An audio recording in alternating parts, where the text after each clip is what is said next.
buenos días a todos. La verdad es que un placer. Gracias, Cris, gracias a APE por esta invitación. Saben el placer que me da acercarme a los profesionales de Perú.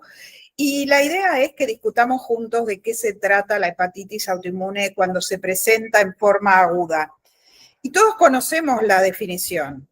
La definición definitivamente excede al hígado y hoy entendemos que es el síndrome clínico de manifestaciones multisistémicas que obviamente resulta de la inflamación hepática inmunomediada, que suele ser intermitente pero con capacidad progresiva y que se caracteriza por la presencia de necroinflamación, evidencias de activación inmune como son la hipergamaglobulinemia y la existencia de autoanticuerpos, un compromiso histológico que es compatible con que esta activación está ocurriendo y está dañando al hepatocito sobre todo, y una característica que le es muy propia y es muy relevante, que es su óptima respuesta al tratamiento inmunosupresor. Ahora, lo que también es real es que la hepatitis autoinmune es enormemente heterogénea y identificar las distintas formas de presentación es fundamental para que cataloguemos adecuadamente a los pacientes y planifiquemos su tratamiento, porque esta diversidad no es solamente fenotípica.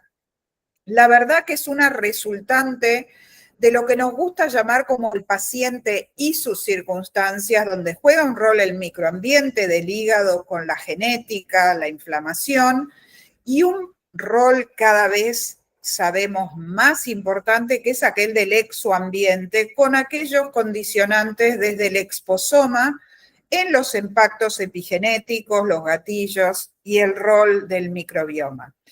Ahora, en función de todo esto, definitivamente la hepatitis autoinmune ha sido llamada la gran simuladora. Y que es un cuadro que está en las nuevas clínicas, en las nuevas guías clínicas de la europea, yo me he tomado el atrevimiento de modificarlo un poco para que ustedes visualicen mejor lo que les quiero transmitir. Divide de alguna manera al universo de la hepatitis autoinmune en dos grandes grupos. Por un lado, las formas crónicas y por el otro lado, las formas agudas. Mayoritariamente hemos entendido a la hepatitis autoinmune como las formas crónicas. Sin embargo, representan más o menos entre un 60 y un 70% del total de casos. Tienen la capacidad de, obviamente, mostrar exacerbaciones agudas o formas de injuria aguda sobre crónica, pero de alguna manera, en esta charla en particular y en un curso centrado en las emergencias, vamos a concentrar nuestra atención en qué es lo que pasa en las formas agudas propiamente. Y las formas agudas tienen, como ustedes ven en esta diapositiva, un espectro funcional bastante característico, la posibilidad de que no haya un compromiso sintético del hígado, la posibilidad de que se sume compromiso de la síntesis medido a través de los factores de coagulación, como son las formas severas, y aquellas que directamente deben ser catalogadas como formas fulminantes, donde el impacto es tan significativo que ya no solo se alteran las funciones sintéticas, sino que también el hígado es incapaz de mantener sus funciones más básicas, como es la del mantenimiento del sueño y la vigilia. Por motivos que todavía no están demasiado claros, la incidencia de estas formas agudas, que mientras antes asumíamos que eran 1 o 2 de cada 10, pareciera ir aumentando en los últimos años, como ustedes pueden ver en este estudio japonés. Pero claramente tal vez durante mucho tiempo no hemos catalogado adecuadamente a estos enfermos y en muchos casos hemos asumido que la enfermedad era crónica de sus inicios y hemos pasado por alto los cuadros agudos donde nuestra capacidad de intervención podría haber sido distinta. Entonces la idea es que ustedes puedan definir desde la clínica inicialmente cómo definimos estos cuadros, y esto es en aquellos enfermos que empieza agudamente sin un cuadro hepático previo, con transaminasas sensiblemente altas, más de 5 o 10 veces el valor normal y asociada a incrementos de la bilirrubina e ictericia, donde hemos descartado otras causas de compromiso hepático y donde hay presencia de autoanticuerpos. Todo esto en un contexto de características histológicas particulares. ¿Y esto cuál es la relevancia? La relevancia es que la primer dificultad que se nos plantea es diferenciar dos cuadros bastante semejantes, como pueden ser lo que hablábamos recién de las reactivaciones de enfermedad crónica o flares de la enfermedad y la hepatitis autoinmune aguda propiamente dicha. Y esto no es solo semántica, ya que tiene implicancias pronósticas y terapéuticas muy relevantes. Acá ustedes pueden ver, perdonen la mala calidad de esta diapositiva, pero me parece genial y por eso la sigo poniendo. Y es este cuadro de Tokumoto que a ustedes les muestra en forma bastante clara cómo ante las reactivaciones de la hepatitis crónica, la curva evolutiva de la enfermedad, sobre todo cuando uno modifica el tenor de inmunosupresión, tiende hacia la remisión que puede volver al estatus basal o puede quedar, como en esta curva, un escalón por encima de donde venía.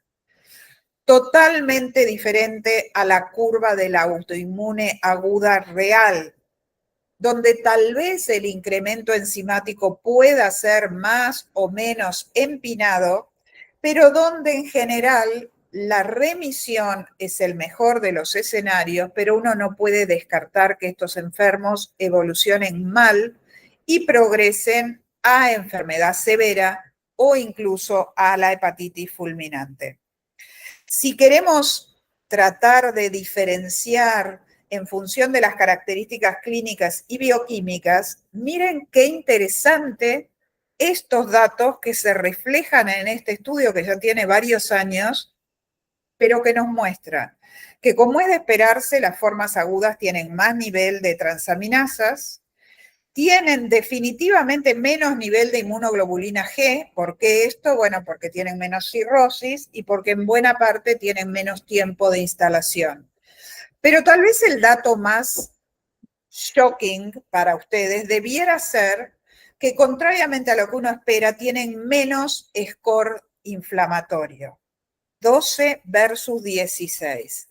¿Y cuál es la justificación de esto que es en sí mismo una paradoja? Bueno, la cuestión pasa porque debemos incorporar el concepto que la histología en la forma aguda y crónica no es igual. Y los scores básicamente están centrados en las formas crónicas y pasan por alto las manifestaciones inflamatorias relevantes que el cuadro agudo tiene, no en el espacio portal, periportal y lobulillar, sino fundamentalmente en el espacio centrolobular. Eso hace que queden catalogadas como inferiores inflamatoriamente a las crónicas, aunque definitivamente la carga inflamatoria suele ser sensiblemente superior para las agudas con respecto a las demás. Acá ustedes lo pueden ver en forma esquemática, claramente está minimizado para que ustedes tengan el lugar de ubicar los infiltrados en las formas clásicas, que son las crónicas. El infiltrado está concentrado en el área portal y desde allá, acumulándose en la zona de interfase, se escapa al lobulillo, mientras que en las formas agudas el espacio portal está en general bastante preservado y es la zona perivenular la más sensiblemente atacada. No es la única dificultad que plantea el diagnóstico. Esta dificultad histológica que le confiere algunos rasgos atípicos, si se quiere, se suma a que estos pacientes, por la agudeza del cuadro, suelen tener menor activación inmune al momento del diagnóstico y eso condicionar que la presencia de autoanticuerpos sea menos frecuente y que los niveles de gamma globulina, como vimos antes, sean menores, lo cual definitivamente impacta en el score diagnóstico simplificado. En lo que no afecta demasiado es en el requerimiento de tratamiento. Y esto es porque, más allá que existe una tendencia cada vez mayor de tratar a prácticamente todos los pacientes con hepatitis autoinmune, definitivamente tratamos a los pacientes severos. ¿Y en qué medimos su severidad? La medimos en base a la histología, la bioquímica y la presencia o no de síntomas asociados. Asimismo, la severidad va a condicionar si vamos a alargar con dosis altas o dosis menores de esteroides.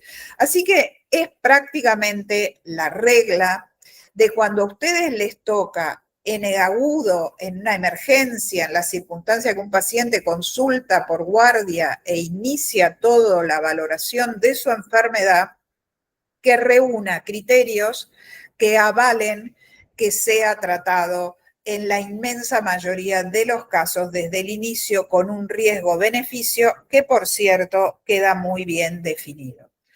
Ahora, incluso tratándolo, esto no nos aleja, aun cuando empezamos tempranamente, no nos aleja del riesgo de evolucionar a enfermedad severa o fulminante. Y en este sentido, nos vamos a encontrar con un cuadro que, independiente de la etiología, independiente de lo que ven en la parte baja de la diapositiva, donde están los distintos estadios aplicados específicamente a autoinmunidad, pero a nivel global no escapa a la clasificación funcional de toda hepatitis aguda que ustedes vienen de ver hoy más temprano con Rodrigo Zapata. La mayoría de las hepatitis van a ser hepatitis sin compromiso sintético, pero van a estar aquellas severas donde cae la protrombina y los factores individuales, y van a estar las formas fulminantes, donde ustedes pueden ver que lo que implican es fundamentalmente un incremento muy significativo en el riesgo que nuestro paciente pasa a tener de mortalidad o de requerimiento de trasplante. Si leemos qué es lo que ocurre en particular en el contexto de las hepatitis autoinmunes agudas que evolucionan hacia la severidad, básicamente son en la inmensa mayoría subagudas. Más de la mitad son subagudas y las que no lo son son agudas. Raramente es una enfermedad de inicio hiperagudo, eso es que la separación entre que empieza a subir la bilirrubina y desarrollan la complicación marcadora, que es la encefalopatía, que eso ocurra en 7 días es muy infrecuente. Tanto para las formas agudas como para las subagudas, el tiempo evolutivo vira hacia ser mayor a los 20, 28, 30 días en la evolución. Y esto no es un dato menor. Definitivamente no es un dato menor porque, contrariamente a lo que uno esperaría, que el cuadro más rimbombante, que es el de la falla hiperaguda, sea el que se acompaña de más mortalidad, es exactamente al revés. El cuadro que se acompaña de más mortalidad es el de las formas subagudas y secundariamente de las agudas, que, como acabamos de decir, es el que más se vincula a hepatitis autoinmune. Sumémosle a esto que las manifestaciones clínicas, incluso en las formas severas, son altamente inespecíficas y, como ustedes pueden ver, pueden ser un poco de todo. Nosotros identificamos un hallazgo orientador que ya contaban algunos viejos semiólogos, y es la presencia de un acné comedónico, donde particularmente los pacientes jóvenes tienen lesiones papulosas hiperpigmentadas que no son pruriginosas, sobre todo en cara, dorso y tórax superior. Dato muy relevante, no es el acné corticoideo. Estos son pacientes que vienen con esta historia de acné sin haber tenido exposición a esteroides y sin haber estado arrastrando cuadros de acné, sino que definitivamente parecen preanunciar el contexto del inicio de la hepatitis. Para sumar más cosas a que claramente hay diferencias entre las formas agudas y las crónicas, este es un dato que nosotros observamos en nuestra serie de 79 pacientes, donde llamativamente, miren hasta qué punto parecieran ser sindromáticamente diferentes, que la prevalencia de inmunopatías asociadas es sensiblemente superior en los pacientes con formas crónicas que con las formas fulminantes severas. Otro dato muy relevante. Y este es un dato casi de reflexión que ustedes deben agregar a lo que acaban de ver más temprano con Rodrigo Zapata en la charla de Fulminantes. Y esto es cómo vamos a ir formando el andamiaje en una situación tan contrarreloj del diagnóstico. Cuando nosotros analizamos, lo que observamos es que mayormente buena parte del diagnóstico radica, como es de esperarse, en los autoanticuerpos y en la gamma globulina, que la biopsia aporta información definitiva en un 70% de los casos, pero que tal vez el dato más relevante es la diferencia en timing. Mientras que tenemos información de las biopsias muy tempranas, la información que surge del tener los autoanticuerpos y la gamma globulina mayormente se hace esperar. En cuadros donde hay que tomar decisiones rápidas, esto no es un buen aliado. La histopatología de la biopsia hepática de estas formas tan severas claramente da lugar también a confusiones. Imagínense, esto es cuando nosotros analizamos nuestra primer serie sobre 46 enfermos, de estos 19 tenían necrosis submasiva. Ustedes que habrán visto histológicamente necrosis submasivas, son playones de necrosis donde es imposible identificar distribución, es imposible identificar en absoluto ningún tipo de célula. Así que claramente la información es fundamental para el diagnóstico en un subgrupo de enfermos y este mayor conocimiento de la disposición de las formas agudas debiera ayudarnos a nosotros y a nuestros patólogos. Cuando uno sospecha, y debiéramos sospecharlo sistemáticamente, en una región como es Latinoamérica, donde la prevalencia de autoinmunes fulminantes es mucho más alta que la que se observa en el hemisferio norte, debemos considerar fuertemente ver la posibilidad de realizar biopsia hepática. Claramente dificultades, limitaciones, son pacientes coagulopáticos, debe ser realizada por vía transyugular exclusivamente en la mayoría de los casos y debe ser efectuada por profesionales con experiencia en hacerlo para evitar cualquier tipo adicional de complicación. Y esto nos trae a la gran pregunta de la cuestión y es si los corticoides deben utilizarse o no en este contexto. ¿Y cuál es la base de la duda? La base de la duda es que definitivamente deben aplicarse por la hepatitis autoinmune y en particular en las formas más severas. Pero del otro lado nos pesa el riesgo de infección que está demostrado perfectamente.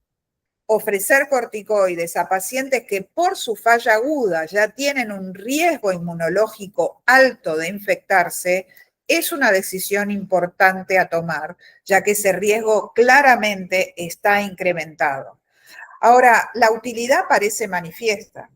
El tema es que estamos basando decisiones en base a bibliografía. La verdad es que cuanto menos que plantea severas dudas, si ustedes miran, esto fue presentado en un webinar hace unos años, pero es muy interesante, toma 4 series en 4 periodos diferentes y ustedes pueden ver que hacia los inicios del 2000, 2005, la inmensa mayoría de los pacientes, si bien eran tratados, terminaban muriendo. Hoy por hoy, los estudios de Demartine, del consorcio francés, muestran una sobrevida libre de trasplante significativamente superior. Esto es así y la verdad es que es un poco difícil de juzgar. No es que hoy estamos en una mejor situación que antes, es que las series no son fiel reflejo de la realidad. El cuadro definitivamente tiene una alta mortalidad, pero las series iniciales metían gente en un estado de gravedad tremendo, eran cuasi terminales. Imagínense que el RIN medio de la primera serie estaba casi en 7 y el RIN de las series más nuevas de los franceses está alrededor de 2. Y no solo esto, cualquiera de ustedes que haya leído el estudio de Demartine, si bien tiene algunas cosas interesantes, es una mezcolanza de fenotipos de hepatitis autoinmune que hace que los resultados debamos tomarlos con pinzas. Claramente las recomendaciones de la americana, ahora de la nueva versión europea, hacen hincapié en que debe iniciarse tratamiento esteroide en aquellos pacientes en que encontramos formas severas o fulminantes y que, sin embargo, en tanto iniciamos el tratamiento, no debemos estar esperando, debemos incluir a estos pacientes en lista de trasplante, ya que la evolución no suele ser la mejor y definitivamente no puede relegarse el trasplante porque estos pacientes cuando se clavan bruscamente y tenemos que estar listos para avanzar con su única medida salvadora, que en una buena proporción va a ser el trasplante. Nosotros tenemos nuestra serie propia en vías de publicación, donde evaluamos a estos 79 pacientes, donde la verdad es que los números siguen preocupándonos. 80% tuvieron mala evolución, 20% avanzaron a la recuperación completa y definitivamente justifican el intento terapéutico. Ahora, entre los 67 que tratamos, ustedes pueden ver que un buen grupo terminó falleciendo o requiriendo ser trasplantado en un tiempo medio bastante bajo, como fue una media de 7.8 días. ¿Qué factores entendemos que desde el inicio pueden condicionar este pronóstico y que pueden favorecer el tema de que seamos más insistentes con el tratamiento? Bueno, hay en el análisis univariado varios factores que no demostraron peso, contrariamente a lo que pensábamos. La edad, el sexo, las enfermedades autoinmunes asociadas no fueron muy relevantes, sí lo fueron la presencia de algunos autoanticuerpos, en particular el LKM o el anti-LC1, la presencia de antiactina siempre confiere agresividad, la presencia de estos playones de necrosis de los que hablábamos, el tiempo de protrombina, qué tan afectado está al ingreso, tiempo de protrombina o RIN, el grado de encefalopatía y la respuesta. Cuando uno esto lo pasa al multivariado, solo son dos factores los que son altamente relevantes: la encefalopatía cuando uno empieza a tratarlos y la respuesta temprana al tratamiento. Cuando entendemos respuesta temprana, cuando existe una mejora en los niveles de RIN tempranamente. Esta respuesta, nosotros medimos que una mejora de 20% condiciona diferencias pronósticas significativas cuando uno las mide hacia el día 3, y ustedes asimismo pueden ver que la aplicación del score Surfasa, del que tanto se habla, también surgido del consorcio francés, muestra lo mismo. De nuevo, la misma observación sobre Surfasa. Surfasa es aplicable tanto a pacientes con fulminantes como a pacientes con flares o con cirrosis descompensada, lo cual de alguna manera plantea alguna dificultad en la interpretación. ¿Cuál es nuestro gran momento? Nuestro gran momento es de establecer si seguimos con tratamiento y eso nos pone en más riesgo de infecciones o si avanzamos con el trasplante. Y la verdad es que en ese sentido, como ustedes pueden ver acá, la ventana es pequeña y las decisiones en estos pacientes de avanzar o mantener el tratamiento se definen en los primeros días. En conclusión, es claro que la hepatitis autoinmune aguda es más frecuente de lo que pensábamos en nuestra población de pacientes y debemos tomarla en consideración. La biopsia hepática es una alternativa de importancia en un medio como el nuestro, que tiene alta prevalencia por motivos que no hemos discutido, pero que tenemos sospechas de las causas de hepatitis autoinmune severa. Y fundamentalmente, si sabemos que la encefalopatía al momento de iniciar el tratamiento es un condicionante importante, entendamos que diagnosticar temprano y tratar precozmente podría llegar a optimizar un pronóstico, minimizar la futura progresión a la fibrosis y mejorar la sobrevida. Ahora hay algunos conceptos que debemos mantener. Y el punto que debemos mantener en mente es que hay un punto a partir del cual la hepatitis autoinmune no puede ser rescatada. Entonces es muy importante que hayamos obrado en consecuencia, hayamos pensado y dado los pasos para que definitivamente estos pacientes, ante cualquier indicio de progresión o no respuesta, se los avance con la posibilidad de que se trasplanten y así optimizarles el pronóstico. En una reunión que hubo, un curso posgrado del americano hace ya muchos años, la verdad que un genio de la falla hepática fulminante como fue Lee, decía, y aplica particularmente a la hepatitis autoinmune severa, trabajemos rápido en definir el diagnóstico, mantengámonos un poco paranoides en no permitir que ninguna condición se escape de nuestra valoración y tomemos las medidas esperando que aún probando respuesta terapéutica y sabiendo que al menos 20-25% los vamos a poder recuperar, estemos preparados para el peor escenario y tengamos todo listo para avanzar a trasplantar estos pacientes si el tratamiento ha fracasado. Muchísimas gracias a todos y espero que sigamos discutiendo en las preguntas. Gracias.